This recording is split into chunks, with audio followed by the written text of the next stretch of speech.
new off-the-charts event dropped in NHL 25. We're going to break down all of the new Master Set items and content that came along with it. Let's get into it. So, with the new event comes new higher overall Master Set players as we enter into November. 86 overall MSPs from the event, all nicknamed players, starting first with Henrik Lundqvist, PK Subban, Jay Bouwmeester, David Pastrnak, and Sidney Crosby. Breaking down the new Master Set players, we'll start with David Pastrnak, comes with Sniper Forward and Gold Schneip. 90 speed, 89 excel and agility, one of the better skaters in the game currently for the right-handed winger. He's got a great shot, wrist shot and slap shot accuracy, both in the mid-90s. His hand stats are all above 91. This is a great right-handed winger. If you're looking to upgrade from, let's say, the base X Factor Cole Caulfield, maybe you don't have Nathan McKinnon, this would be a great option for you. Sidney Crosby's up next, and as someone who has always struggled to use Sidney Crosby cards, I actually think this year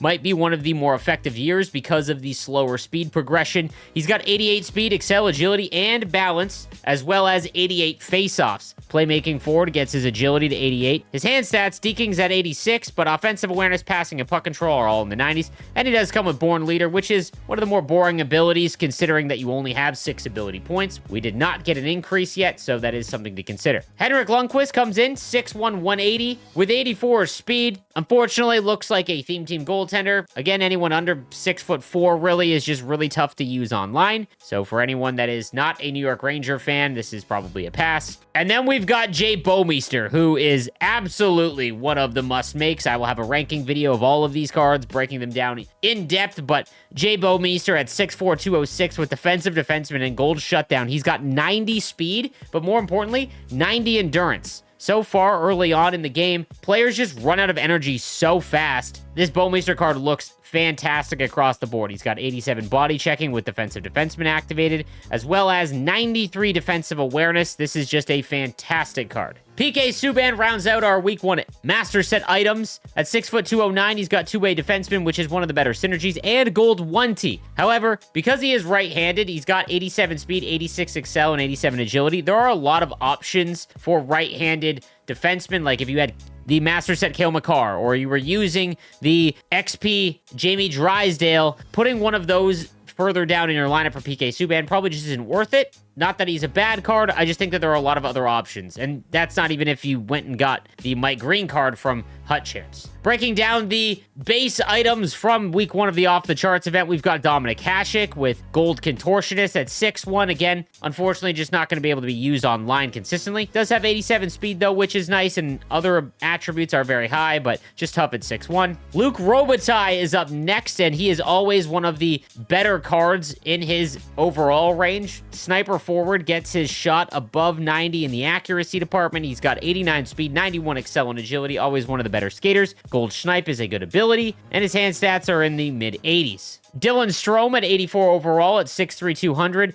Playmaking forward and third eye, there are going to be better options for you here. Even at 84 overall, his face-off rating is only 79. He's got good hand stats, but his skating is so low that unless you were a Caps fan, just would avoid. Next up, we've got the 84 Nick Schmaltz. Playmaking forward as well as silver tape to tape. 87 speed, 86 excel, and 90 agility with playmaking forward activated, so a pretty decent skater. Mid-80s shooting, high 80s hand stats. He is a pure winger, though, with only 79 faceoffs on the 84 Nick Schmaltz. Ricard Raquel is up next, the right-handed winger at 6'1" with two-way forward. Again, mid-skating at 86 speed, 85 excel, and 87 agility, 84 shot across the board, so nothing special here. Nick Jensen, the 83 overall right-handed defenseman at 6'1", 205, defensive defenseman. Actually a half-decent card, 86 speed, but 88 defensive awareness and 86 body checking is definitely usable if you are looking for a cheaper right-handed defenseman option. Felix Potvin, one of my favorite players growing up as a kid. Again, only 6'1" and 84 speed, but obviously if you're running a Leafs theme team, you gotta have Felix Potvin. Anthony Duclair, always one of the better Hut cards. 91 speed at 82 overall. He's got 87 excel and 88 agility. With Sniper Forward, gets his shot up to 87. So again, a cheaper option that is going to be pretty sneaky for you, especially if you have to use off-the-charts cards for objectives, which we'll get into in a little bit. Bernie Geoffrion, who remembers the OG defenseman. 5'9", 166, the right-handed forward with 45 faceoffs. I don't even know if I've seen a faceoff rating that low. 84 speed, 83 excel, 78 agility, immediately. This is just a horribly statted card, I gotta be honest with you. My man Pickles, Mark-Edward Vlasic, gets an 81 overall with defensive defenseman. Again, just a brutal skater. I'd love to put him on the team, but I really can't justify it, I'll be honest with you. And then lastly, Nathan Bem, I believe, at 6'2", 198, 85 speed, 84 excel, 93 agility, and 93 shot power. Junior cards always have those random stats that are really high, and you can get this card for free from objectives. Now, to make the off-the-charts cards, it is going to work a lot like all of the other events. If you want to make it a Master Set player item, you will get the 81 overall version, and it will cost you 4 off-the-charts collectibles. Now, to make those collectibles, it is exactly like the other events so far. You need 3 80 and above overall items. That will get you 3. 5 78 overall and above items will net you 2, and 6 76 and above items will get you 1. Again, you only need 4 to make one of the Master Set player items. Once you have the 81 overall Master Set player item, it will take 15 off-the-charts tokens to get them all the way up to their 86 overall. And it does look like via objectives and moments, you will be able to get a lot of them for free. However, you are going to have to wait until week 2 to get all of the necessary collectibles and tokens to get your Master Set player item all the way up to 86. Taking a look at the off-the-charts week 1 objective list. Again, if you complete one set, you will get that 80 overall Nathan Bem, which you can then put in your lineup. And again, using off-the-charts players, you've got to complete various objectives like passes, hits, as well as dekes, backhand shots, and then a couple of goal objectives, as well as 35 games. Again, if you have multiple players, you will cut this down. If you have 2, every game played will count as 2, and so forth. And that will net you 2 off-the-charts collectibles, as well as 3 total off-the-charts tokens. Now, in the moments, you will then be able to complete the moments from the off-the-charts event, which will net you various rewards, as well as a few off-the-charts tokens. 3 in total, and again, you will need 15 in total. The issue here is that you're still only receiving 2 of the collectibles per week, meaning that to get a free one, you need to start with 4 to make the actual Master Set player item, which is frustrating because you only have 1 week to make these cards. I'm hoping that EA will make this change where we can get 4 in week 1. That way we can decide if we want any of the week 1 Master Set items or wait till week 2. They can take away 2 of the tokens that they give us and just replace those with collectibles, and that would solve this issue entirely. But as it stands right now, technically you can't get any of the week 1 items for free because you can't get 4 collectibles. You'll have to actually spend some of your resources to get them, and this Jay Bomeister, spoiler alert, is probably worth doing so.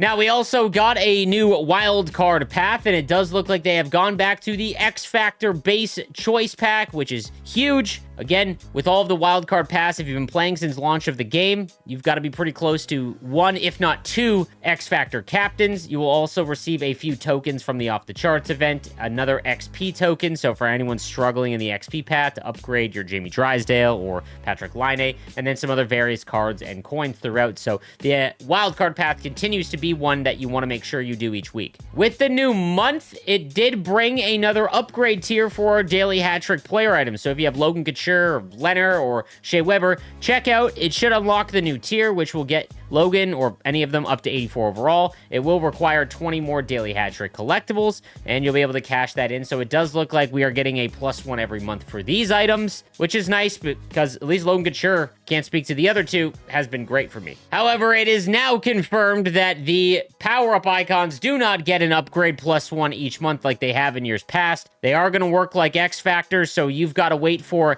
a Chris Chelios at a higher overall to come out before we see an upgrade here. So, for example, Wayne Gretzky, you're going to have to wait to see if we get an 87 or 88 overall version before those upgrade tiers unlocked, which means that it could be quite long. I don't see them doing one for every month. That would mean that there's like 10 Wayne Gretzky cards that come out. Maybe I'm wrong, but we'll have to wait and see. The power-up icons, the base ones, for anyone that did not know, they are not receiving any upgrades. They are capped at what they are throughout the year. We also got 6 new wildcard items. Again, these can be used in the wildcard draft. You can use them as wildcard items, and they will be at a massive discount for you, highlighted by the 86 John Tavares and 85 Mikael Granlund. Taking a look at the 86 John Tavares, he's always so slow and usually unusable, but but given that the slow progression of skating, 85 speed, excel, and 88 agility is actually quite usable. His 80 endurance is pretty brutal, but he does have 88 face-offs, which is honestly awesome, and a good shot in the high 80s, low 90s with gold schnipe. So for any Leaf fans out there, this is a pretty decent John Tavares card. For Mikhail Granlund, this will be a card I will be chasing. Honestly, though, the skating is pretty disappointing. 85 speed, 84 excel, does have 92 agility.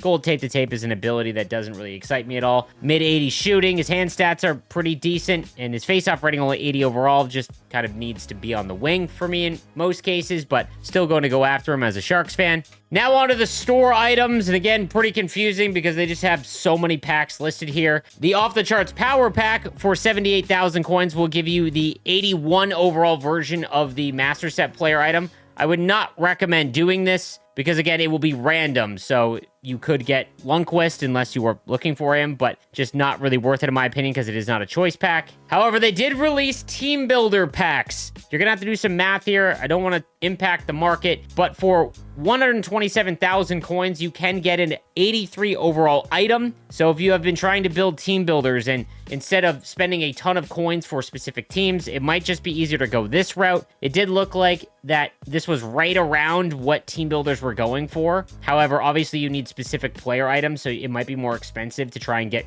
16 Toronto Maple Leafs, for example. But nonetheless, it's still an option for you. So again, just go do the math and see what would save you more money. I don't think it's a slam dunk must make. It just depends on the market. Now, for anyone that did not complete a fantasy event player item and you had leftover fantasy collectibles, it does not appear they're giving you a trade-in for packs. So unlike last year where during Team of the Year or the fantasy event, you were able to trade in old collectibles, unless there's a change here, I reached out to EA, haven't heard back. It does not look like you are going to be able to do that. So unfortunately, you're just going to have to sit there with the unused ones. So it sucks if you did not get to the 40, but maybe you were trying to and just came up a little bit short. So I apologize for you guys there. That's going to do it for the Off the Charts event breakdown. Let me know what you think in the comments section down below. Make sure you subscribe with notifications on for the most up-to-date news, tips, and info for NHL 25, and I'll see you next time.